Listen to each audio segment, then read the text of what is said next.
Hello बच्चों, मैं हूं आपका अपना चौहान। आज हम नया टॉपिक शुरू करेंगे जो टॉपिक है ionic equilibrium. Ionic equilibrium. Okay. अब आयोनिक इक्विलिब्रियम मतलब क्या, ये समझने के पहले हमें पता होना चाहिए what is mean by electrolytes and non-electrolytes. Electrolytes and non-electrolytes. Okay. अब इलेक्ट्रोलाइट्स हम किसे कहते हैं बच्चों? The substance. Electrolytes means the substance which are completely soluble in water. The substances which are completely soluble in water and produce positively and negatively charged ions are called as electrolytes. Electrolytes क्या है? The substances which are completely soluble in water and produce positively and negatively charged ions are known as electrolytes. For example, salt, common table salt, when dissolved in aqueous medium, that is when dissolved in water, it produces positively charged Na positive ion and Cl negative ions. They are called as electrolytes. समझ में आ गया? Another example, hydrochloric acid dissolved in aqueous medium.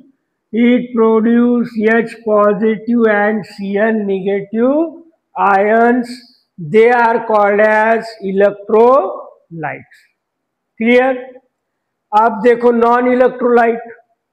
Non electrolyte means the substance when dissolved in water, they do not produce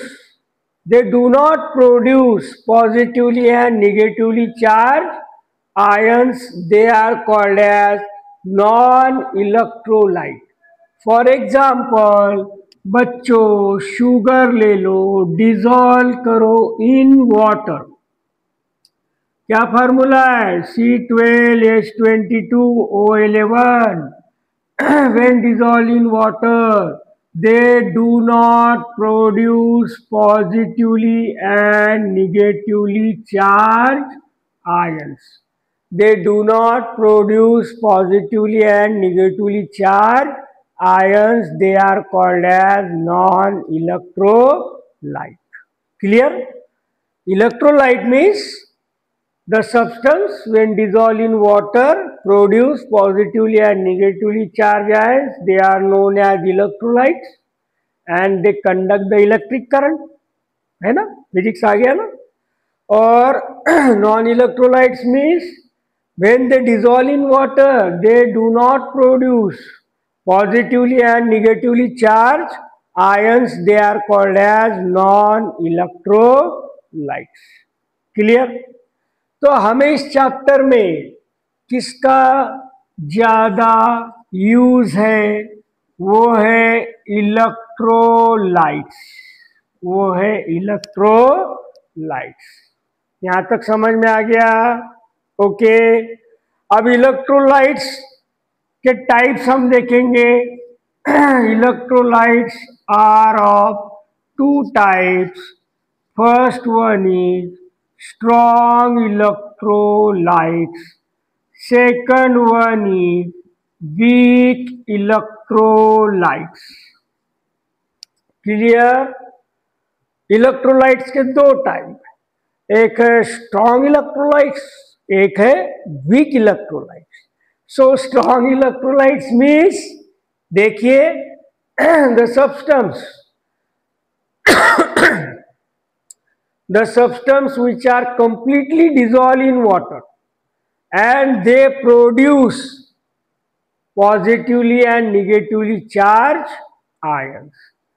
For example, any strong acid or salt. For example, देखो strong electrolyte means HCl when dissolved in water, completely dissolved in water, and to produce H positive and Cl negative ion.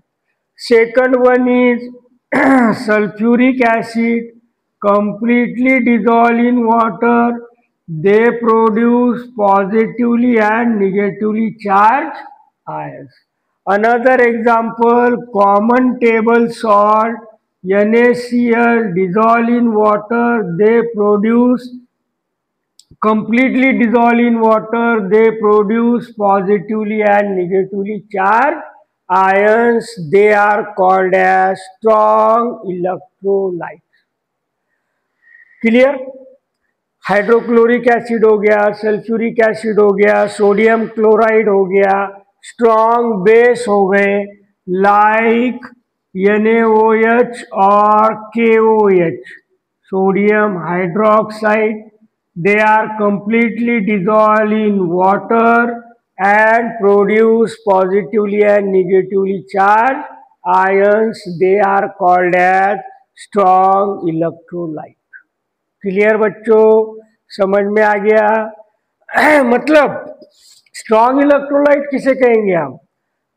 जिसकी degree of dissociation means alpha की value कितनी होगी? 1. Alpha की value कितनी होगी? 1. उसे हम क्या कहते हैं? Strong electrolyte.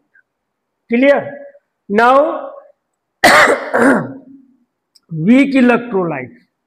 अब वीक इलेक्ट्रोलाइट्स किसे कहते हैं? They are partially soluble in water. They are partially soluble in water and produce less number of positively and negatively charged ions. They are known as weak electrolyte. क्या difference है? ये completely soluble है और ये partially soluble है. Completely soluble, partially soluble. Okay, and it produce less number of positively and negatively charged ions. अब इसके examples, for example carboxylic acid. बताओ कौन कौन से carboxylic acid? For example formic acid, acetic acid. समझ में आ रहा है? उसके बाद में इसका देखो partially dissociated, partially that is HCOO negative ion and plus H positive ion. Partially dissolve, partially dissociated and to produce less number of H positive ion and less number of HCOO negative ion, they are called as weak electrolyte. Another example, weak base, that is ammonium hydroxide. When dissolved in water, they produce positive NH4 positive ion and OH negative ion. तो ये हो गया strong electrolytes, ये हो गया weak electrolyte. Strong means they are completely dissolved in water and produce positively and negatively charged ions. Weak electrolytes means these are partially soluble in water and produce less number of positively and negatively charged ions.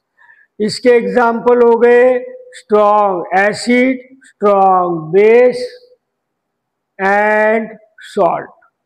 इसके example हो गए weak acid and weak base. For example carboxylic acid, ammonium hydroxide. They are partially soluble in water. They produce less positively and negatively charged ion. और strong क्या है, completely soluble in water, they produce large number of positively and negatively charge ion. अब जो strong electrolytes होता है उसकी degree of dissociation कितनी होती है, 1।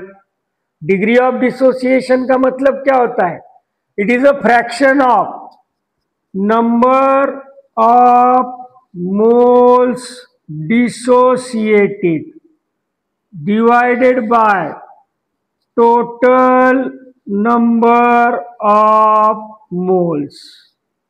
तो number of moles dissociate, for example हमने NaOH लिया 1 mole to give 1 mole of Na positive ion and 1 mole of OH negative ion, totally dissociate हो रहा। तो फॉर स्ट्रॉन्ग इलेक्ट्रोलाइट के लिए अल्फा क्या हो जाएगा, number of moles dissociated 1 divided by total number of moles कितना है 1, तो अल्फा की वैल्यू कितनी आ जाएंगी 1। लेकिन वीक इलेक्ट्रोलाइट्स के लिए ओनली कीप इन माइंड, अगर हम कोई भी वीक इलेक्ट्रोलाइट अगर ले रहे हो तो उसका डिसोसिएशन होता है ओनली 5%, ओनली 5%।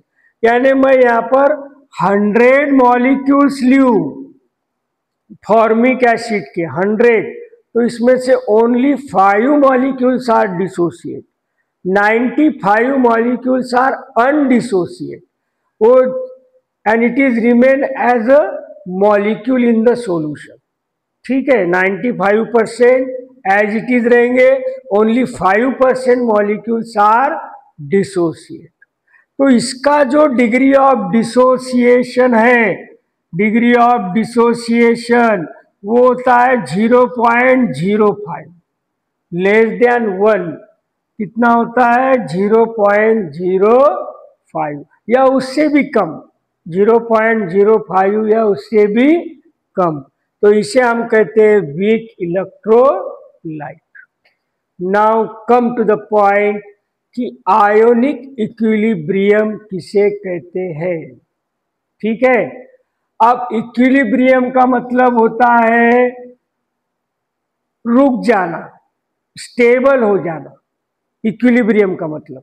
अब आयोनिक इक्विलिब्रियम मतलब क्या, ओके, तो हम वो देखेंगे। आप उसके लिए हमें जरूरत है वीक इलेक्ट्रोलाइट्स की।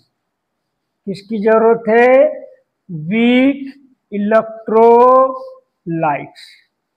क्लियर, समझ में आ गया अभी तक का सब। आप देखिए वीक इलेक्ट्रोलाइट्स को हमने क्या कहा, the substance which are partially soluble in water and produce less number of ions, they are known as weak electrolyte. Clear. For example हमने क्या लिया था, weak electrolyte that is formic acid. ठीक है, to give carboxylate ion plus H positive ion. अब हम weak electrolyte का जब डिसोसिएशन होता है तो it is indicate bye double arrow. ठीक है, ये हो गया एक सिंगल एरो, इसे हम कहेंगे, इस रिएक्शन को हम कहेंगे फॉरवर्ड रिएक्शन। अब होता क्या है, these ions are again react to each other and to give again unionized molecule, इसे हम कहते हैं बैकवर्ड रिएक्शन। इसे हम क्या कहते हैं, बैकवर्ड रिएक्शन। अब क्या होता है कि जब rate of forward reaction is equal to rate of backward reaction, इस स्टेट को हम कहते हैं इक्विलिब्रियम स्टेट। इक्विलिब्रियम स्टेट मतलब क्या फिर बच्चों, when the rate of forward reaction is equal to rate of backward reaction। मतलब देखो, फॉर्मिक एसिड का आयोनाइजेशन हो रहा है to give ions, ions again react हो रहे हैं to each other to give again formic acid. ये टू भी कंटिन्यू शुरू रहेगा, लेकिन एक स्टेप ऐसी आएंगी कि जहां पर दोनों रिएक्शन स्टॉप हो जाएंगे, forward reaction and backward reaction. मतलब क्या, दोनों की स्पीड सेम हो गई, स्पीड मतलब rate, so rate of forward reaction is equal to rate of backward reaction. इस स्टेप को हम क्या बोलेंगे, इक्विलिब्रियम स्टेट। इस स्टेट को हम क्या बोलेंगे, इक्विलिब्रियम स्टेट। और अब आयोनिक इक्विलिब्रियम मीन्स क्या, the equilibrium is attend, the equilibrium is attained between ions and unionized molecule. The equilibrium is attained between ions, समझ में आ रहा है, between ions and unionised molecule. ये दोनों के बीच में जो इक्विलिब्रियम अटेन हुआ है उसे हम क्या कहते हैं, आयोनिक इक्विलिब्रियम। समझ में आ गया चैप्टर में क्या देखना है, equilibrium is attain between ions and unionised, क्योंकि ये वीक इलेक्ट्रोलाइट्स है। और मैंने अभी आपको बताया weak electrolytes, for example formic acids के मैंने 100 मॉलिक्यूल्स लिए तो ओनली 5 मॉलिक्यूल्स आर डिसोसिएट, तो रिमेनिंग कितने रह गए, शिल्लक कितने रहेंगे, 95। ठीक है, तो अब ये जो आयंस है और ये जो अनआयोनाइज्ड मॉलिक्यूल है, आयंस और अनआयोनाइज्ड मॉलिक्यूल, इसमें कौन सी स्टेट आएंगी, इक्विलिब्रियम स्टेट। इक्विलिब्रियम स्टेट, उस प्रोसेस को हम क्या कहते हैं, आयोनिक इक्विलिब्रियम। समझ में आ गया, the equilibrium is attend between ions and unionised molecule, between ions and unionized molecule is called as ionic equilibrium। समझ में आ गया बच्चों, क्या पढ़ना है इस यूनिट में, clear, okay, very good. Now इस यूनिट का नेक्स्ट टॉपिक है acids and bases. Acid and bases की थेरीज हमें देखना है, that is theory of acids and base. तो फर्स्ट थेरी है Arrhenius theory of acid.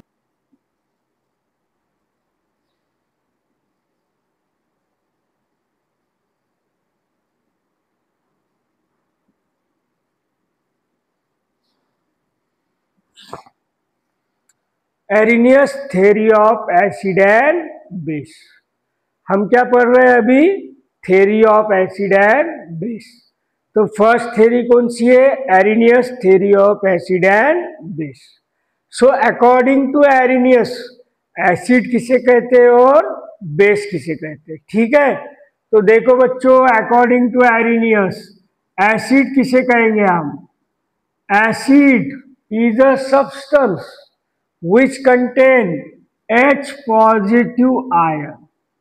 according to मैं क्या कह रहा हूं, according to Arrhenius एसिड किसे कहेंगे, acid is defined as a substance which contain H positive ion and when dissolved in water they produce H positive ions are called as acid। For example देखो for example मैंने दोनों acid लिया, HCl hydrochloric acid, इसमें H है, and when they dissolve in water they produce H positive ion. Second example, acetic acid, इसमें H है, contain H positive ion, and when dissolved in water to give H positive ions they are called as acid. They are called as acid. Okay. अब यहाँ पे एक point note कीजिए कि this H positive ions does not exist as a free state when dissolved in water. यानी हमने HCl लिया, dissolved in water to give H positive ion, but this H positive ion does not exist in a free state. It combines with water and to give hydronium ion, that is H3O positive ion. समझ में आ गया acid क्या है? According to Arrhenius, acid is defined as a substance which contain H positive ion, and when dissolved in water they produce H positive ion. They are known as acid. और दिमाग mind में क्या रखना है? H positive ion does not exist in a free state. It is occur in a combined state. That is, H positive ion is combined with water and to give H3O positive ion, that is hydronium ion. Now, according to Arrhenius, what is meant by base? So base is defined as a substance which contain OH negative ion. इसके पास क्या रहेगा? Which contain OH negative ions. For example, NaOH low, sodium hydroxide, when dissolved in water to give Na positive and OH negative. चाहे फिर वो strong base लो या तो फिर weak base लो. Week मतलब फॉर एग्जाम्पल अमोनियम हाइड्रोक्साइड. समझ में आ रहा है ना? When dissolved in water they produce OH negative ions. ये स्ट्रॉन्ग इलेक्ट्रोलाइट से, ये स्ट्रॉन्ग इलेक्ट्रोलाइट से, ये वीक इलेक्ट्रोलाइट से, ये वीक इलेक्ट्रोलाइट से. ओके. समझ में आ गई एरिनियस थ्योरी? तो अकॉर्डिंग टू एरिनियस थ्योरी एसिड किसे कहते हैं और बेस. तो एसिड किसे कहते हैं? Acid is defined as a substance which contain H positive ion and dissolve in water they produce H positive ion. H positive ion does not exist in a free state. It combines with water to give hydronium ion. Base किसे कहते हैं? Base is defined as a substance which contain OH negative ion, and when dissolved in water they produce OH negative ions are called as base. समझ में आ गया? देख लो एक बार Arrhenius theory of acid and base. Clear? समझ में आ गया? नेक्स्ट है Bronsted. Next one is Bronsted Lowry theory of acid and base. Bronsted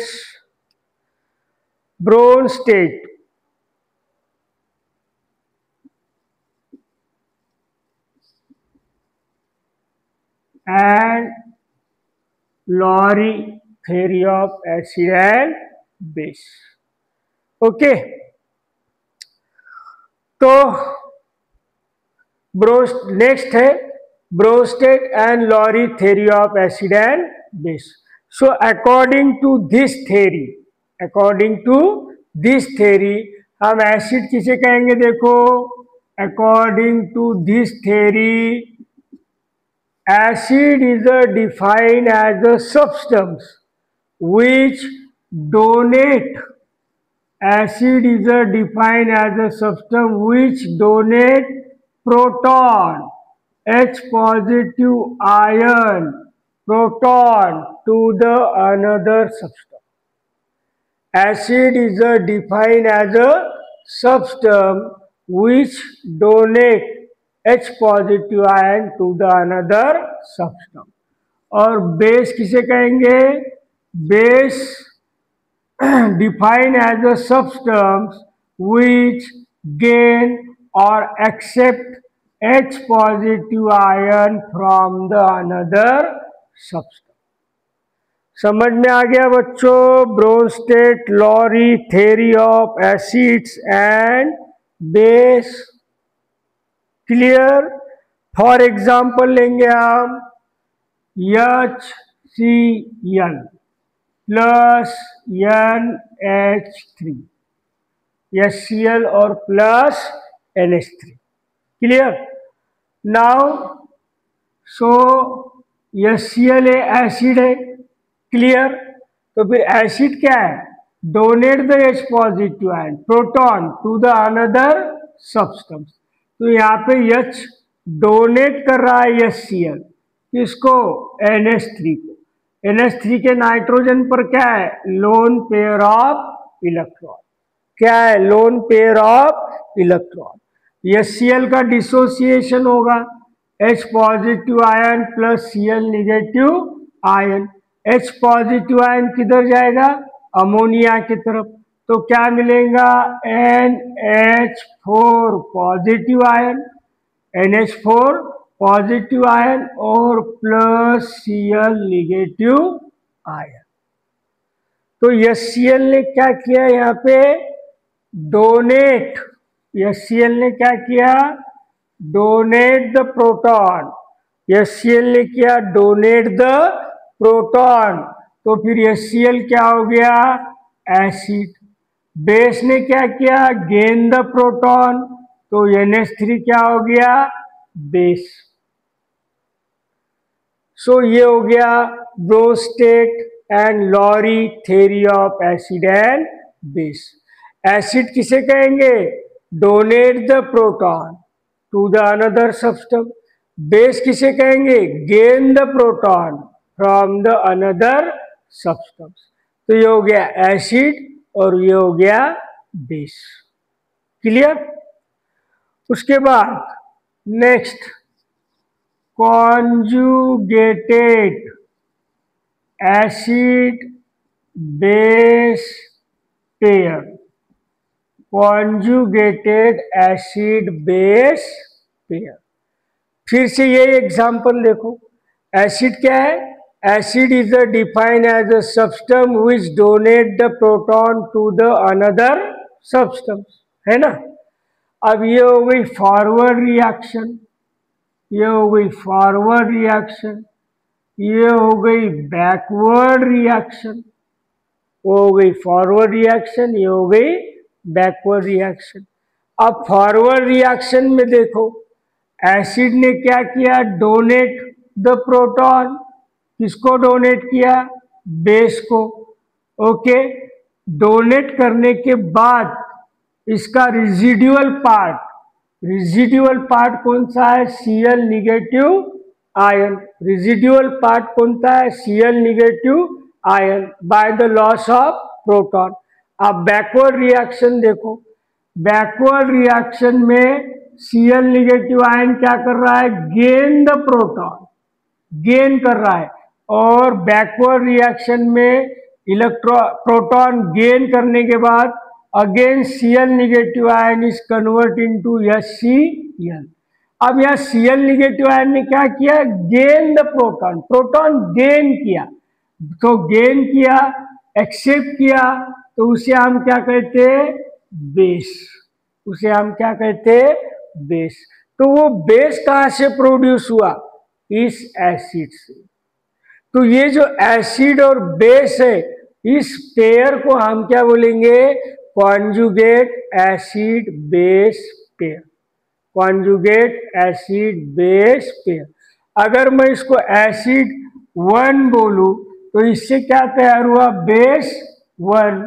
so acid 1 and base 1 are conjugate acid base pair. These are the conjugate acid base pair. Clear? अब यहां देखो, ये NH4 positive ion, backward reaction में देखो NH4 positive ion क्या कर रहा है? Donate. H positive ion donate कर रहा है, मतलब ये क्या हो गया? एसिड। अब इसे क्या कहेंगे हम? एसिड 2। फिर ये एसिड 2 का H डोनेट करने के बाद क्या मिल रहा है? NH3, मतलब base 2।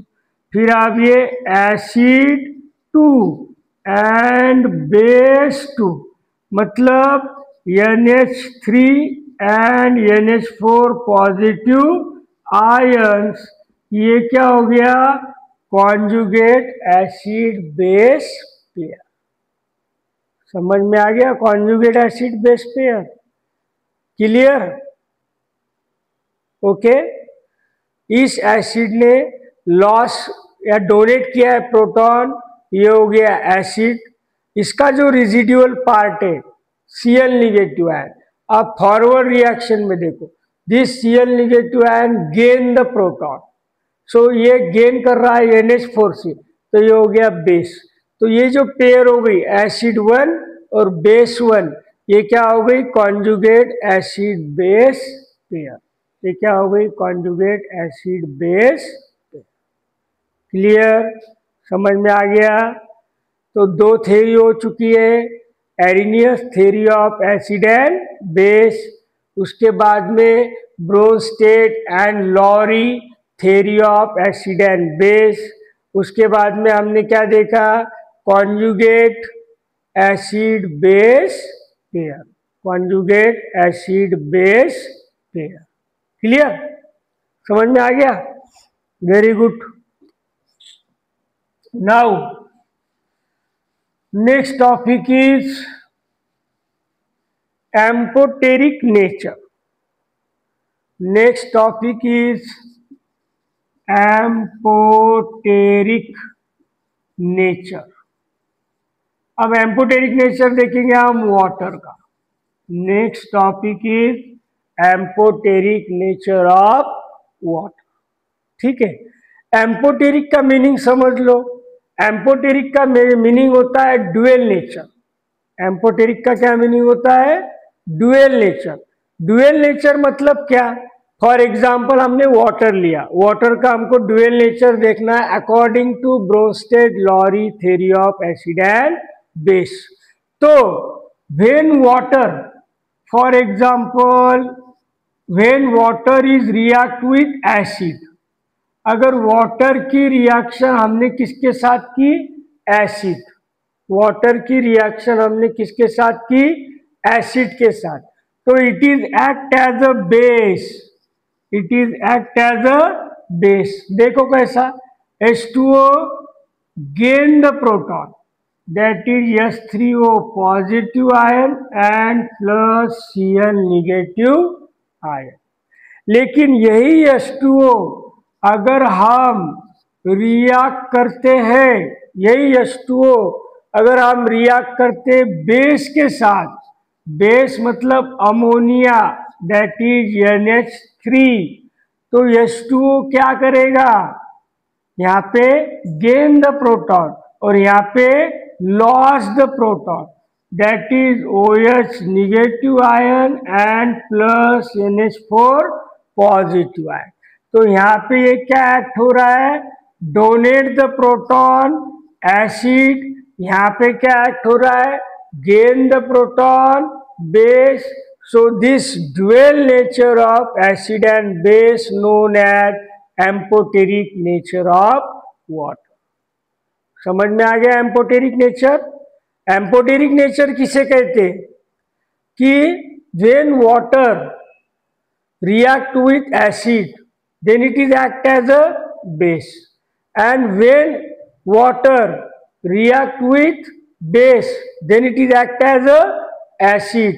This dual nature of acid and base known as amphoteric nature of water. Clear? First theory कौन सी ली थी हमने? Arrhenius theory of acid and base. Second कौन सी ली? Bronsted and Lowry theory of acid and base. Clear? Okay. Now next है Lewis theory of acids and base. Next one is Lewis theory of acid and base. Okay.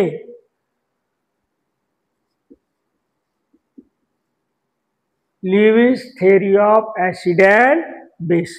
तो बच्चों ये theory के पढ़ने के पहले हमें पता होना चाहिए what is mean bye loan pair of electron. Loan pair of electron किसे कहते हैं यह हमें पता होना चाहिए. तो हमें Lewis theory of acid and base 100% समझेंगे. क्लियर? समझ में आ गया? Okay, very good. तो फिर लोन पेयर ऑफ इलेक्ट्रॉन किसे कहते हैं? देखो, for example atomic number of oxygen is 8, electronic configuration is 2, 6. Electronic configuration is 2, 6 and valency of oxygen is 2. अब यहाँ पर ऑक्सीजन के आउटर मोस्ट शेल में, दैट इज वैलेंस शेल में, टोटल इलेक्ट्रॉन कितने हैं? 6. लेकिन बॉन्ड फॉर्मेशन के लिए कितने इलेक्ट्रॉन यूज हो रहे हैं? ये 6 है. 1 2 3 4 5 6. बॉन्ड फॉर्मेशन के लिए कितने इलेक्ट्रॉन यूज हो रहे हैं? ओनली 2.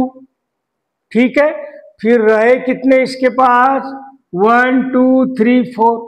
तो इस इलेक्ट्रॉन को क्या कहते हैं? Lone pair of electrons. Electrons को क्या कहते हैं? Lone pair of electrons. इसी तरह नाइट्रोजन देखो, 7 2 5, वैलेंसी कितनी है? 3. 5 इलेक्ट्रॉन से, दैट इज 1 2 3 4 5. तो 3 इलेक्ट्रॉन्स बॉन्ड फॉर्मेशन में इन्वॉल्व हो गए. Only 3 electrons. ये जो 2 इलेक्ट्रॉन्स है एज इट इज रहेंगे. इसे हम कहते हैं लोन पेयर ऑफ इलेक्ट्रॉन्स. इसे हम कहते हैं लोन पेयर ऑफ इलेक्ट्रॉन्स. तो डेफिनेशन क्या है? The electrons which are present in outermost shell but does not take a part in bond formation, they are known as lone pair of electrons. They are known as lone pair of electrons. अगर आपको loan pair of electron समझ में आ गया हो तो आपको समझ में आ जाएगा लीविस या Levi's theory of acid and base. Okay, चलो तो फिर थ्योरी पे आते हैं. So according to Lewi's theory of acid and base, acid किसे कहते हैं? देखो, acid is defined as a species. Species मतलब ये एटम्स रह सकता है, आयंस रह सकता है, मॉलिक्यूल्स रह सकता है. एसिड क्या रह सकता है? atoms, ions, molecule. Acid is defined as a species. For example, मैं लेता हूँ ions, that is H positive ion, which gain lone pair of electron, which gain lone pair of electron from the another species, which gain lone pair of electron from the another species and to make coordinate bond and to make coordinate bond to make coordinate bond to make coordinate bond are known as acid. समझ में आ गया? Acid is defined as a species.